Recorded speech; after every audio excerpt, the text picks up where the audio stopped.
Selamat pagi Bapak Ibu yang kekasih di dalam Tuhan Yesus Kristus.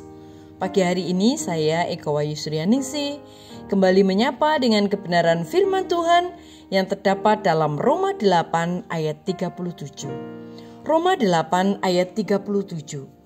Kita lebih daripada orang-orang yang menang oleh Dia yang telah mengasihi kita. Amin.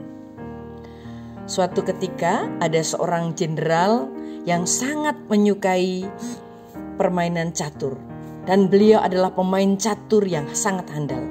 Namanya adalah Jenderal Shu. Suatu hari Jenderal Shu dalam perjalanan dinasnya melihat sebuah gubuk yang pada dindingnya tergantung papan bertuliskan pecatur terbaik dunia. Hal ini tentu saja membuat sang jenderal penasaran. Dia segera menghampiri gubuk tersebut dan menantang pemilik gubuk untuk bermain catur. Dan ternyata sang jenderal dapat memenangkan 3 set yang mereka mainkan. Melihat kemenangannya, sang jenderal meminta agar pemilik gubuk mencopot papan itu dan beliau akan melanjutkan perjalanannya bersama anggota yang lain.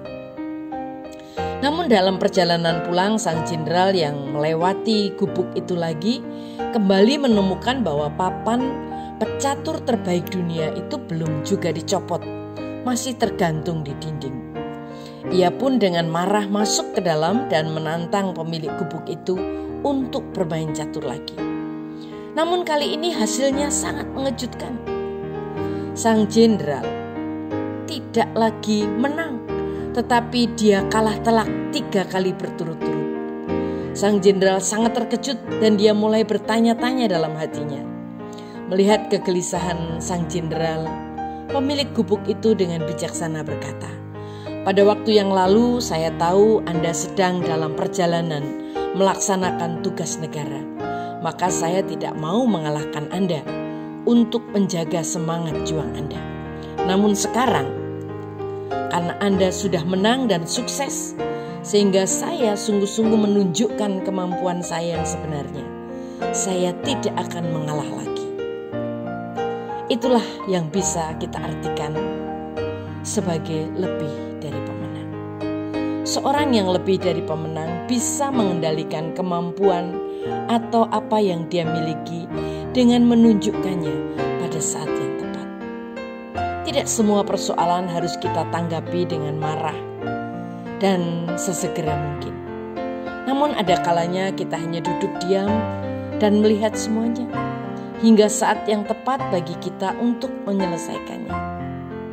Mari ingatlah sebuah pepatah yang berkata, mengalah bukan berarti kalah. Namun seberapa banyak kita bisa melakukannya. Mari kita bisa belajar untuk mengambil keputusan yang benar, yakni tahu kapan kita harus menunjukkan kemampuan dan keahlian kita, dan tahu kapan kita akan menyimpannya. Atau dengan kata lain, kita bisa mengelola talenta atau semua keahlian yang Tuhan berikan dengan cara yang benar dan di saat yang tepat. Karena seorang pemenang hanya tahu cara menggunakan kemampuannya untuk selalu memenangkan pertandingan. Namun seorang yang lebih dari pemenang mempunyai hikmat dan kebijaksanaan untuk menggunakan kemampuannya dengan cara yang benar dan saat yang tepat. Amin. Mari kita berdoa.